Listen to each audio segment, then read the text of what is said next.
Good morning बच्चों। रुक रुक के लगे लॉकडाउन के कारण हम लोग कई दिनों से पिछले एक हफ्ते से पढ़ नहीं पा रहे हैं मैथमेटिक्स। लेकिन अब जो है अगर लॉकडाउन की स्थिति सही रहती है तो हम लोग का क्लास रेगुलर चलेगा। कोशिश यही रहती है कि आपका क्लास रेगुलर हो, बट स्थिति चूंकि गोरखपुर की बड़ी भयावह हो चुकी है, इस कारण आप लोगों से ये निवेदन है कि आप लोग घर पर रह करके अच्छे से इस साल के लिए आप लोग तैयार रहें पढ़ने के लिए। क्योंकि आपकी जो एग्जाम है, चूंकि नई गाइडलाइंस के अकॉर्डिंग जो आपके एग्जाम्स हैं वो मार्च महीने में होंगे। मैंने जैसा शुरू से ही कहा है कि मार्च के लास्ट वीक से या 20 मार्च के अप्रोक्सीमेटली आपके एग्जाम्स लगभग स्टार्ट होने की आशाएं हैं इस बार। कहने की बात यह है कि जो हम लोग को जो पढ़ना है, हम लोग जो कि बहुत सारे बच्चों से ये शिकायतें आ रही थी कि नेट नहीं है या वगैरह, तो ये सिचुएशन सबके साथ है, ठीक है। तो आप लोग इसकी व्यवस्था करें और घर पर रह करके रेगुलर पढ़ाई करें, क्योंकि एग्जाम तो आपके होंगे ही होंगे। चाहे वो 50% सिलेबस कम कर दिया जाए, चाहे 30% सिलेबस कम कर दिया जाए, नुकसान तो आप ही का होना है, ठीक है। खैर, सिलेबस रिड्यूस होने का कोई मतलब नहीं है, और वैसे भी मैथमेटिक्स में अभी तक कोई सिलेबस रिड्यूसिंग की बातें जो है अभी तक निकल के नहीं आई है। बाकी सब चीज का लिस्ट आ गया, सारे सब्जेक्ट का, मैथमेटिक्स का नहीं आया है। हम लोगों को मान के चलना है कि रिड्यूस कुछ नहीं हुआ है और पढ़ना इन 6 महीनों में है, ठीक है। और आपके 6 महीनों में जुलाई का महीना खत्म हो चुका है, अगस्त से दिसंबर तक आप जोड़ लीजिए, जनवरी तक ज्यादा से ज्यादा जोड़ लेंगे। एक महीना लेट हुआ तो एक महीना लेट से, ठीक है। हम लोग जो लास्ट में बात किए थे डिफरेंशियबिलिटी में एक क्वेश्चन दिया था हमने, ax² - b when mod x less than 1 mod x when mod x greater than equal to, है ना। ये फंक्शन था और कहा गया था कि आप a और b की वैल्यू निकाल लीजिए अगर ये फंक्शन डिफरेंशिएबल है ना। ये फंक्शन डिफरेंशिएबल है।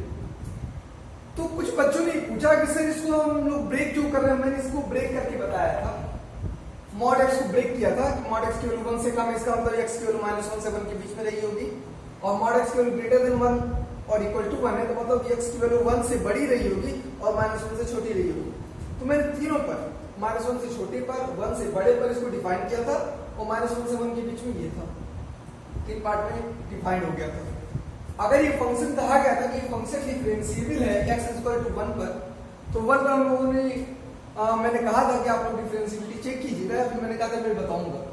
तो कुछ बच्चों ने दिखाया भी है, और आई होप अब जब मैंने फंक्शन बना दिया था तो उसके बाद डिफरेंशिएबिलिटी के तो आपने कई सारे क्वेश्चंस किए हैं और आई होप आपने लगा लिया होगा। ओके, आगे जो है हम लोग पढ़ेंगे। आगे हम लोगों का जो क्वेश्चन होगा वो आप लिखेंगे। पहले तो है आपका अगला टॉपिक है डिफरेंशिएबिलिटी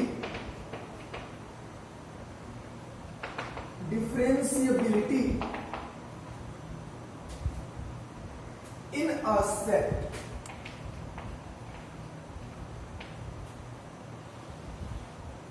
अगला जो टॉपिक है वह है डिफरेंशिएबिलिटी इन अ सेट। किसी सेट में डिफरेंशिएबिलिटी की चर्चा करनी है, ठीक है। किसी सेट में डिफरेंशिएबिलिटी की चर्चा हमें करनी है। पहला पॉइंट लिखेंगे आप। सेट का मतलब आप जान रहे हैं, ओपन इंटरवल या क्लोज इंटरवल की बातें हो रही है, किसी इंटरवल में बात करनी है हमें। डिफरेंशिएबिलिटी इन अ सेट, पहला जो टॉपिक होगा वो आप लिखेंगे a function fx is similarly continuity की तरह है। A function fx is differentiable. A function fx is differentiable on open interval ab if fx is differentiable if fx is differentiable for each point x belongs in open interval ab। कोई function जो होगा वो उस open interval में differentiable होगा अगर वो function इस ओपन इंटरवल के हर एक पॉइंट पर क्या है, डिफरेंशिएबल है। दूसरी point, a function f(x) is differentiable। Open interval की बात की है और हमने बताया था कि ओपन इंटरवल क्यों लेते हैं, बताया था कि ओपन इंटरवल क्यों लेते हैं। जैसे हमने अगर a से b लिया, a से b तक में फंक्शन डिफाइंड है और कह दिया कि फंक्शन a से b में डिफरेंशिएबल है ओपन इंटरवल में, तो a से b का मतलब a के बाद से और b से पहले से, है ना, फंक्शन डिफरेंशिएबल होगा। क्यों? हमने a और b पे नहीं लिया। मैंने बताया था कि डिफरेंशिएबिलिटी की जो बातें करते हैं वो सिर्फ ओपन इंटरवल में करते हैं, क्योंकि जैसे ही आप क्लोज इंटरवल लोगे a और b पर, तो क्लोज इंटरवल को लेने का मतलब a पर भी पॉइंट मिला, b पर भी पॉइंट मिला, और कॉर्नर पॉइंट पर b जो पॉइंट है वो कॉर्नर पॉइंट है, और कॉर्नर पॉइंट पर आप टेंजेंट ड्रा नहीं कर पाओगे, सिर्फ एक ही तरह का टेंजेंट इसमें हो पाएगा, मिल पाएगा। कौन सा टेंजेंट मिलेगा हमें चूंकि टेंजेंट मिल ही नहीं पाएगा। टेंजेंट होने का मतलब होता है कि किसी कर्व में अगर किसी पॉइंट पर टेंजेंट है तो इसका मतलब ये होता है कि उस पॉइंट को दोनों तरफ से लगे कि टच कर रहा है, दोनों तरफ से लगे। जैसे अगर हम ये कर्व बना दें और ऐसे कर दें तो this is not tangent at this point. अगर इस कर्व को हम लोग ऐसे बना दें तो ये टेंजेंट नहीं है, लेकिन अगर हम इस कर्व को ऐसे उठाएं और तब बनाएं तब ये टेंजेंट होगा और लगेगा कि इस पॉइंट पर टेंजेंट है। क्यों? क्योंकि इसकी लेफ्ट से भी लग रहा है कि कुछ आगे तक लाइन जो टच हो रही है और राइट से भी लग रहा है कि कुछ आगे तक लाइन टच हो रही है। लेकिन जब हम कॉर्नर पॉइंट पर आ जाते हैं, जब हम कॉर्नर पॉइंट ले लेते हैं तो कॉर्नर पॉइंट पर हमें सिर्फ एक ही टेंजेंट मिलता है। ठीक है, कौन सा? या तो राइट हैंड डेरिवेटिव वाला मिलेगा या तो लेफ्ट हैंड डेरिवेटिव वाला मिलेगा। लेकिन चूंकि टेंजेंट तो दोनों तरफ से होता है, लेफ्ट से भी होता है राइट से भी होता है, तभी उसको टेंजेंट कहा जाता है। तो चूंकि इसमें दोनों तरफ से टेंजेंट नहीं मिल पाता है, इसी कारण इसके मतलब चूंकि इसमें left hand derivative right hand derivative दोनों नहीं मिल पाती है और इसी कारण इस पर टेंजेंट ड्रा नहीं किया जा सकता। कोई आपसे पूछ ले कि टेंजेंट कहां ड्रा नहीं किया जा सकता, तो हमारा सीधा सीधा आंसर होगा कि अगर किसी कर्व में कहीं पर भी शार्पनेस आ जाती है तो वहां पे टेंजेंट ड्रा नहीं किया जा सकता। किसी कर्व के कॉर्नर पॉइंट पर टेंजेंट ड्रा नहीं किया जा सकता। ठीक है, लेकिन कॉर्नर पॉइंट को छोड़ दिया जाए तो बाकी सब पॉइंट पर टेंजेंट ड्रा किया जा सकता है। ठीक है, जैसे इस पॉइंट पे ड्रा किया, आपको लगेगा कि लेफ्ट से भी टच हो रहा है, राइट से भी टच हो रहा है। ठीक है, क्लियर है ये बात कि कॉर्नर पॉइंट पर और शार्पनेस पर टेंजेंट ड्रा नहीं किया जा सकता। ओके, इसीलिए हमने क्लोज इंटरवल नहीं लिया। अब ले रहे हैं, अब function f(x) is differentiable on close interval ab। तब क्या लिखेंगे? कोई फंक्शन इस क्लोज इंटरवल में डिफरेंशिएबल होगा अगर if f(x) is differentiable at each point x belongs to open interval ab, मतलब a से b के बीच में हर एक पॉइंट पे डिफरेंशिएबल हो, and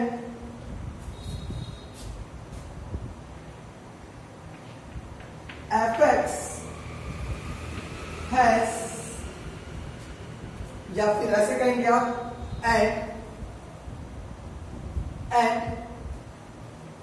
and at point a पर ध्यान देना, a पर कौन सा टेंजेंट ड्रा किया जा सकता है? इधर वाला, a से पहले वाला नहीं किया जा सकता, a से आगे वाला किया जा सकता है। राइट हैंड डेरिवेटिव इधर से आएंगे, डेरिवेटिव ले रहे हैं, इस पर किधर से आएंगे? इस पर b के आगे से टेंजेंट ड्रा नहीं किया जा सकता, b के पहले से टेंजेंट ड्रा किया जा सकता है ना। तो आप कहेंगे कि फंक्शन डिफरेंशिएबल होना चाहिए हर एक पॉइंट पर, a से b के बीच में हर एक पॉइंट पर होना चाहिए, and left hand derivable at, left hand derivable होना चाहिए कहां से? b पर। क्यों? क्योंकि b के लेफ्ट से हम लोग टेंजेंट ड्रा कर रहे हैं, राइट से तो कर ही नहीं पाएंगे क्योंकि आगे तो कोई कर्व है ही नहीं इसमें। ठीक है, तो left hand derivative at b and right hand derivable at a पर राइट से कर पाएंगे, लेफ्ट से तो कर ही नहीं पाएंगे क्योंकि ए के पहले तो कोई कर्व है ही नहीं इसमें। ओके, तो इसीलिए कहा जाता है कि इसका एक ही डेरिवेटिव एग्जिस्ट करता है, इसका एक ही डेरिवेटिव एग्जिस्ट करता है। दोनों डेरिवेटिव एग्जिस्ट नहीं करने के कारण इसका दोनों तरफ टेंजेंट ड्रा नहीं हो पाता है। इसीलिए कारण कहते हैं कि इस कर्व पर इंड पॉइंट पर टेंजेंट ड्रा नहीं कर पाएंगे और इसी कारण ये कर्व जो है क्लोज इंटरवल में, मतलब क्लोज इंटरवल में डेरिवेबल कहलाएगा अगर ये हर एक पॉइंट पर डेरिवेबल हो लेकिन ए और बी पर डेरिवेबल ना हो। ओके, और साथ ही साथ अगर डेरिवेबिलिटी की बात करें तो इसका राइट हैंड डेरिवेटिव एग्जिस्ट करे और इसका लेफ्ट हैंड डेरिवेटिव एग्जिस्ट करे। क्लियर? नोट करने से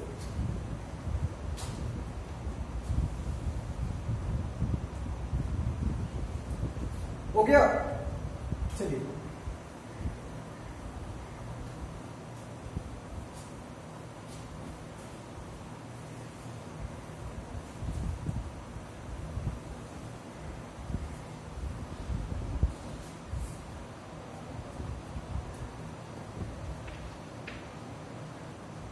some results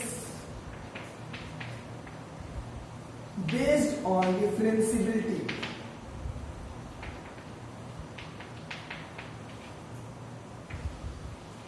डिफरेंशियबिलिटी के कुछ रिजल्ट्स हैं, आपने कंटिन्यूटी में भी लिखा है। ठीक है, पहला लिखेंगे आप फर्स्ट, पहले आप लिखिए कांस्टेंट फंक्शन।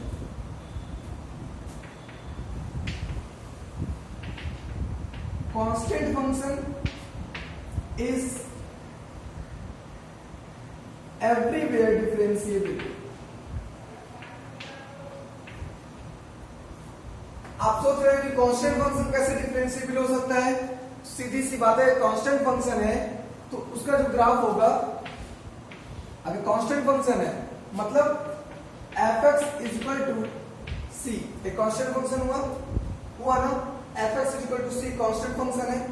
तो ये जो कांस्टेंट फंक्शन है f(x) is equal to c, x की आप कुछ भी वैल्यू लोगे तो c ही आएगा, मतलब इसका जो ग्राफ होगा वो तो ऐसे होगा या तो ऐसे होगा, वो तो x एक्सिस के पैरेलल लाइन होगी और x एक्सिस के पैरेलल लाइन का स्लोप जो अगर निकालेंगे, x एक्सिस के पैरेलल लाइन है, अब ये कर्व हो गया आपका। और डिफरेंशिएशन क्या बताता है? किसी कर्व का टेंजेंट बताता है। डिफरेंशिएशन जो करते हो, डिफरेंशिएबिलिटी जो हम लोग करते हैं f(x), क्या बताता है? किसी कर्व के टेंजेंट का स्लोप। तो ये आपका कर्व है, कौन सा कर्व है? कांस्टेंट कर्व, कांस्टेंट फंक्शन का। ठीक है, कांस्टेंट फंक्शन का कर्व हो गया। इस कर्व का टेंजेंट पहले ड्रा करो। आपको पता है कि किसी लाइन का टेंजेंट जो होता है वही लाइन होती है ना, कि अगर इस पॉइंट पर टेंजेंट ड्रा करना है तो ओवरलैपिंग लाइन हो जाएगी। ठीक है, तो किसी लाइन पर जो टेंजेंट होता है वो वापस वही लाइन होती है। तो ये कांस्टेंट फंक्शन का ग्राफ भी है, ठीक है, चाहिए या तो ये, और ये कांस्टेंट फंक्शन का टेंजेंट भी है। तो टेंजेंट है तो इस टेंजेंट का स्लोप क्या है? चूंकि x एक्सिस के पैरेलल लाइन का जो स्लोप होता है वो क्या होता है? x एक्सिस के पैरेलल लाइन का स्लोप कितना होता है? 0। कैसे? क्योंकि ये लाइन x एक्सिस से 0 एंगल बना रही है, 0 डिग्री का, और इसके आगे अगर tan लगा दे तो tan थीटा मतलब tan 0 डिग्री को क्या कहते हैं? स्लोप कहते हैं ना, tan थीटा को स्लोप कहते हैं। 0 डिग्री क्यों लिया? क्योंकि इस कर्व का जो टेंजेंट था खुद यही लाइन थी और ये लाइन x एक्सिस से 0 डिग्री का एंगल बना रही है। tan 0 क्या आ गया? 0 आ गया, तो स्लोप 0 हो गया। तो आप बताओ कि constant function is everywhere differentiable. तो कांस्टेंट फंक्शन का जो स्लोप होता है वो हमेशा 0 होता है, और इसी कारण आप कोई भी पॉइंट ले लें कांस्टेंट फंक्शन में, x की कोई भी वैल्यू ले लें, हमेशा एक लाइन आएगी और इसका टेंजेंट खुद वही लाइन होगा जिसका स्लोप हमेशा 0 होगा। मतलब डिफरेंशिएबिलिटी एग्जिस्ट करेगी और वो हमेशा डिफरेंशिएबल हो जाएगा। क्लियर?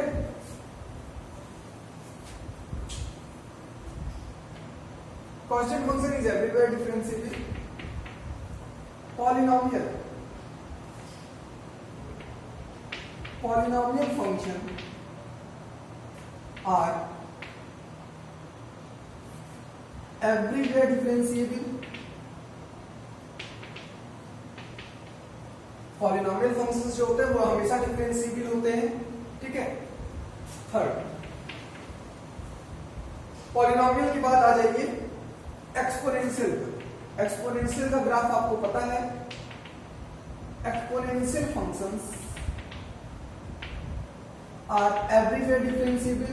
ठीक है, इस कर्व में आप एक्स की कोई भी वैल्यू लीजिए, एक्सपोनेंशियल फंक्शन का मतलब आप जानते हैं e power x, e power x, 2 to the power x, इस तरह से होता है ना।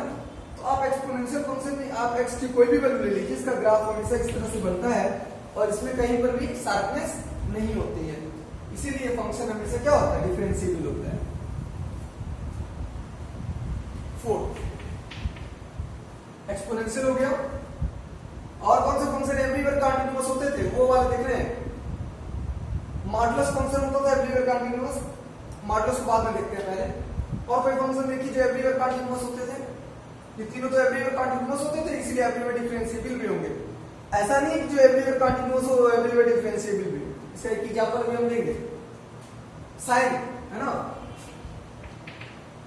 Sine cosine function are everywhere differentiable. Okay, और देखिए कोई है, और देखिए कोई फंक्शन एवरीवेयर होगा, कांस्टेंट हो गया, पॉलिनोमियल, एक्सपोनेंशियल। अब चलिए डोमेन में बात करते हैं। आप देखते थे कॉसेक x, ठीक है, या कॉसेक लिख लीजिए, साइन कोसाइन हो गया ना, tangent, cotangent, secant, cosecant functions are चाहे एवरीवेयर कंटीन्यूअस होते थे, नहीं, क्योंकि इनका डोमेन होता है ना, ये एवरीवेयर डिफाइंड ही नहीं होते हैं, क्योंकि ये सब कहीं ना कहीं डिफाइंड होते हैं। ठीक है, लेकिन ये जहां पर डिफाइंड होते हैं, ध्यान से सुनिएगा क्या बोल रहे हैं, ये सब फंक्शंस क्या हमेशा डिफाइंड होते हैं, नहीं, ये फंक्शंस कहीं ना कहीं अनडिफाइंड होते हैं। जहां पर अनडिफाइंड होते हैं, अगर उसको छोड़ दिया जाए तो जहां पर डिफाइंड होते हैं वो उसका क्या कहलाएगा, डोमेन कहलाएगा। तो जहां जहां इसका डोमेन है, जो इसका डोमेन है, क्या उस डोमेन के अंदर इसका जो ग्राफ हम लोग ड्रा करते हैं, क्या उसमें कहीं पर भी शार्पनेस होती है? सीधी सीधी बात है, नहीं होती है ना, उसमें कहीं पर भी शार्पनेस नहीं होती है। ठीक है, टेन का ग्राफ इस तरह से आता है ना, कॉट का ग्राफ इस तरह से आता है, और सेक का इस तरह से, सेक कोसेक का इस तरह से आता है ना। तो इसमें कहीं पर भी अनडिफाइंड नहीं होता है, कहीं पर भी चूंकि शार्पनेस नहीं आती है, तो इसीलिए हम लोग कह देंगे कि ये जो फंक्शंस होते हैं, इसमें इसके डोमेन में जो डिफाइंड होता है उसमें कहीं शार्पनेस नहीं आती, इसीलिए डोमेन में डिफरेंशिएबल हो जाएगा। तो this functions are differentiable in its domain. Okay, 6 will be, और कौन सा, inverse trigonometrical function, inverse trigonometrical functions, inverse trigonometrical functions are differentiable in its domain। ये भी अपने डोमेन में डिफरेंशिएबल होते हैं। 7th number, logarithmic functions are differentiable in its domain। ये भी अपने डोमेन में डिफरेंशिएबल होता है, नोट कर लेंगे आप इसे।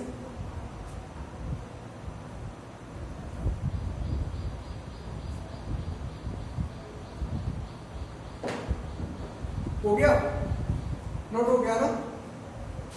क्या इसको याद करना पड़ेगा? सिंपली जैसे कंटिन्यूटी में था वही चीज है इसमें भी, है ना। इस ग्राफ में एक चीज कॉमन ये होती है कि इन सब के ग्राफ में कहीं शार्पनेस नहीं आती है, इन सब के ग्राफ में कहीं पर भी शार्पनेस नहीं आती है, चाहे वो एवरीवेयर डोमेन में हो चाहे डोमेन में हो। ठीक है, कुछ पॉइंट्स को कट करके, लेकिन जहां पर ये डिफाइंड होते हैं वहां कहीं से आपको नहीं आती है, इसीलिए जो कंटिन्यूटी के साथ होता है वो डिफरेंशिएबिलिटी के साथ भी होल्ड होता है। लेकिन कुछ फंक्शंस ऐसे भी होते हैं जिसमें डोमेन में भी शार्पनेस आ जाती है, डोमेन के अंदर भी शार्पनेस आती है। इसी कारण हम कहते हैं कि वो फंक्शन जो होगा डिफरेंशिएबल नहीं होगा। जैसे आपने एक एग्जांपल पढ़ा है मॉडुलस फंक्शन, कंटीन्यूअस तो होता था लेकिन डिफरेंशिएबल नहीं होता था, है ना। तो 7 नंबर तक लिख चुके हैं आप, 8 नंबर आप लिखेंगे।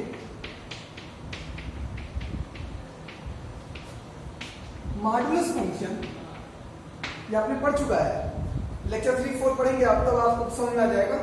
मॉडुलस फंक्शन x-k टाइप का, ठीक है, या किसी भी टाइप का आप लिख सकते हैं, fx लिख लीजिए। Modulus function mod of fx, modulus function fx mod of fx is not differentiable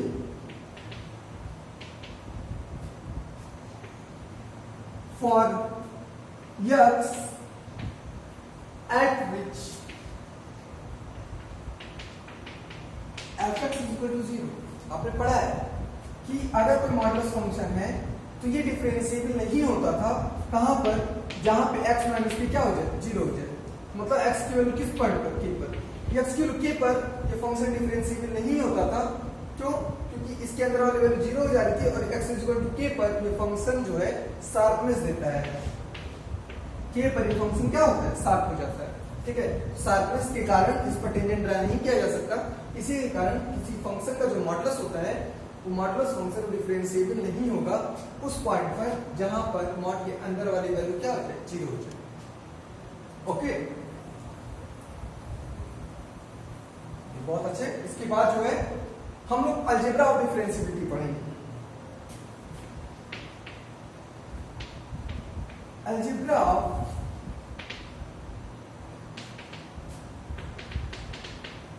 differentiability क्या होती है? Algebra of differentiability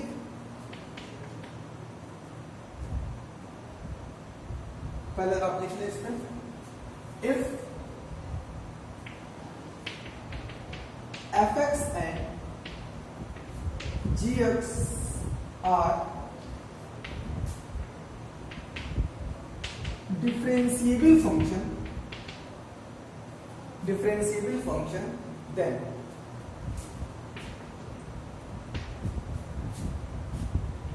first fx plus gx, second fx minus gx, third fx into gx, and fourth fx upon gx but where gx not equal to 0, ठीक है। सब are differentiable function. अगर fx और gx दो differentiable function है तो उनका सम, उनका सब्ट्रैक्शन, उनका मल्टीप्लिकेशन और उनका डिवीजन, बट डिवीजन जो डिवाइड जो होना चाहिए डिनोमिनेटर वो 0 नहीं होना चाहिए। सारे फंक्शंस क्या होते हैं? डिफरेंशिएबल फंक्शन होते हैं। ओके, इसको नोट करो।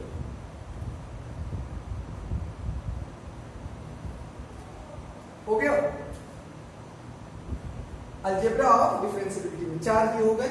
एक और है, ये लिख लीजिए, composition of functions,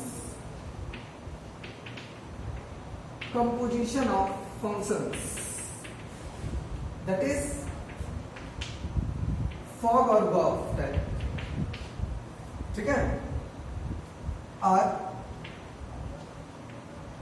डिफरेंशिएबल। अगर fx और gx डिफरेंशिएबल फंक्शन है तो उनका एडिशन भी डिफरेंशिएबल होगा, उनका सब्ट्रैक्शन भी डिफरेंशिएबल होगा, उनका मल्टीप्लिकेशन भी और उनका डिवीजन भी, और साथ ही साथ उनका कंपोजिशन भी क्या हो जाएगा? डिफरेंशिएबल फंक्शन हो जाएगा। ओके,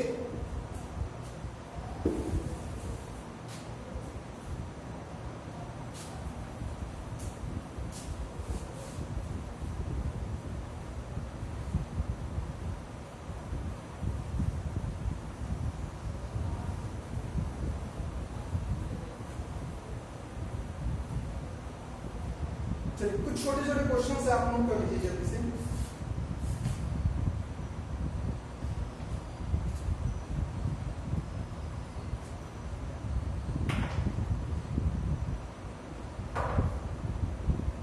एक क्वेश्चन लिखिए, लिखा है discuss the differentiability, discuss the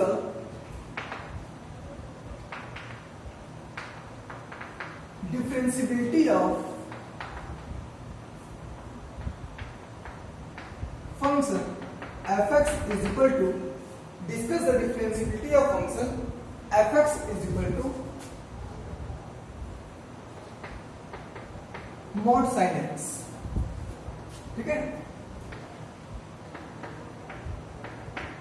solution आप बताएंगे ना, चूंकि हम लोग जानते हैं सिंस अभी मैंने बताया कि कोई भी मॉडुलस फंक्शन आ जाए तो फंक्शन डिफरेंशिएबल नहीं होता है। कोई भी मॉडुलस फंक्शन आ जाए वो function is not differentiable eight विच, कब, जहां पर fx 0 हो जाए, है ना। चलिए आप बताएंगे since fx is equal to दिया गया है mod sin x, ओके। आप लिखेंगे since mod sin x is not differentiable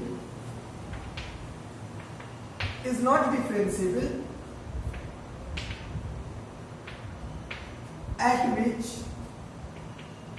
sin x is equal to 0, है ना। मॉडुलस फंक्शन जो होगा mod sin x है ना, ये डिफरेंशिएबल नहीं होगा जहां पर mod की अंदर वाली वैल्यू मतलब sin x 0 हो जाए। This implies that mod sin x is not differentiable eight which sin x 0 कब होता है, 0 डिग्री पर, पाई पर, 2 पाई पर, 3 पाई पर या n पाई पर। आप जानते हैं ट्रिग्नोमेट्रिकल इक्वेशंस में आपने पढ़ा है कि sin x is equal to 0 then x is equal to n pi where n belongs to integer। Integer को i से डिनोट करते हैं, सेट ऑफ i से या z से, सेट ऑफ इंटीजर्स को i से और z से दोनों से डिनोट करते हैं, ओके। तो क्या बताओगे, क्या फंक्शन डिफरेंशिएबल है? नहीं, sin x जो है mod sin x डिफरेंशिएबल नहीं है। कहां पर, n पाई पर। n इंटीजर है, इंटीजर में कुछ भी रखोगे तो आपको मिलेगा 0 पाई, 2 पाई, 3 पाई और माइनस पाई, माइनस 2 पाई एक्सेट्रा। ठीक है, दूसरा question,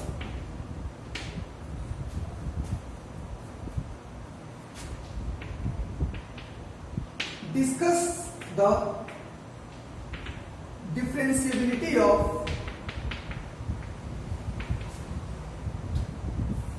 function fx is equal to cos mod x। इसके बारे में आपको डिस्कस करना है, okay. Discuss the differentiability of function fx is equal to cos mod x।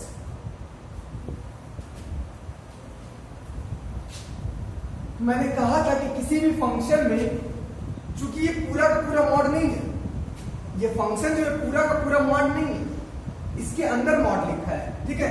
तो मैंने कहा था कि जिस भी फंक्शन में मॉड का यूज होता है वहां पर हम उस फंक्शन को ब्रेक करते हैं। चलिए fx लिखा है cos mod x। ध्यान से समझिएगा, मॉडुलस के जो क्वेश्चंस होते हैं उसको लगाना बहुत इजी होता है, बशर्त ये है कि आप उसको ब्रेक करना सीख जाए।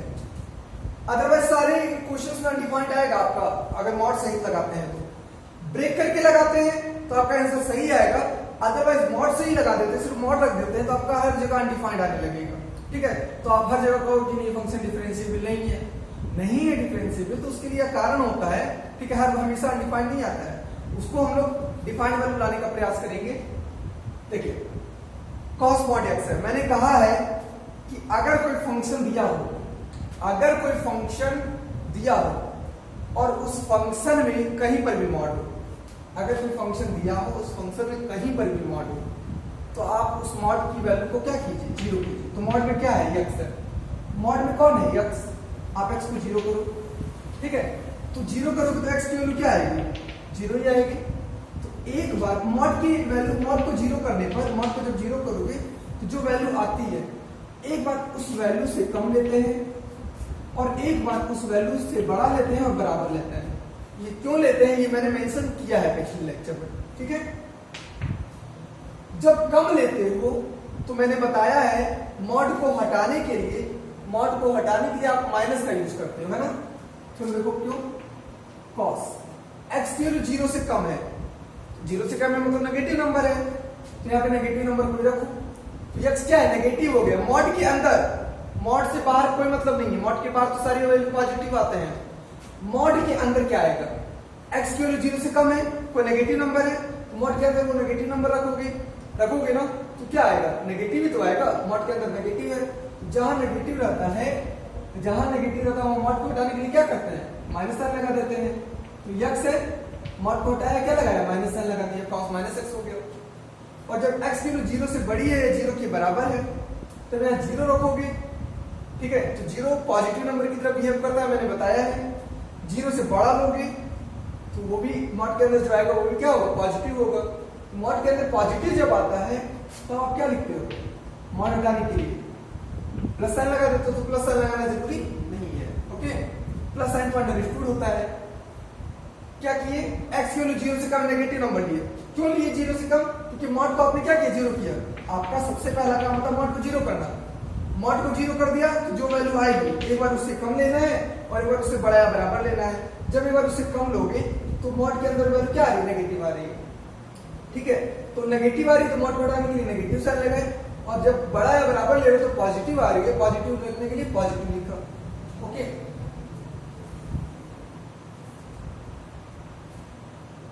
और F X is equal to cos minus theta क्या होता है, कॉस थीटा होता है, मतलब कॉस एक्स। एक्स की वैल्यू 0 से कम है तब, और कॉस एक्स तो कॉस एक्स ही रहेगा। जब एक्स की वैल्यू 0 से बड़ी या बराबर है तब। तो मतलब क्या हुआ, मतलब ये हुआ कि एक्स की वैल्यू 0 से कम है तब भी, और एक्स की वैल्यू 0 के बराबर है या 0 से बड़ी है तब भी कॉस ही एक्स आ रहा है। तो दोनों सेम है ना, तो कॉस एक्स हमेशा है, चाहे वो 0 से कम है तब भी, 0 पर है तब भी, और 0 से बड़ा है तब भी। मतलब पूरे रियल नंबर लाइन पर मॉड का कोई फर्क नहीं पड़ेगा और वो कॉस एक्स ही आएगा ना। लेकिन साइन रहता तो फर्क पड़ता, साइन मॉड एक्स रहता तो यहाँ हम लिखते साइन माइनस है, तो माइनस साइन एक्स आ जाता है यहाँ पे, तब फर्क पड़ता। लेकिन कॉस हो जाने के कारण कॉस की वैल्यू पर कोई फर्क नहीं पड़ेगा, और आपको क्या मिल गया, एफ एक्स इक्वल टू क्या मिला, कॉस एक्स। सिंस हम जानते हैं कि एवरी कोसाइन फंक्शन आर